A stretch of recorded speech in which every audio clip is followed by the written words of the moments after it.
कि वो इजाफी रोटी उसको दे देती।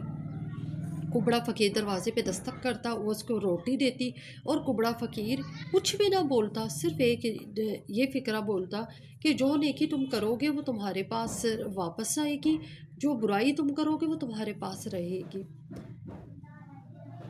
एक दिन ऐसा आया, अच्छा वो औरत चुप होके सुन लेती थी, वो कुछ भी नहीं कहती थी। एक दिन ऐसा आया कि वो उस औरत का कुछ घरेलू मामलात की वजह से मिजाज बरहम होया हुआ था। अब वो औरत जब मिजाज बरहम होया हुआ था तो इंसान की नेचर है, फितरत है कि इंसान हर चीज़ पे और हर जगह पे और हर शख्स पे गुस्सा निकाल रहा होता है। उसने हस्बे मामूल रोटी बनाई, रोटी बना के दरवाज़े पे इतने तक दस्तक हो गई।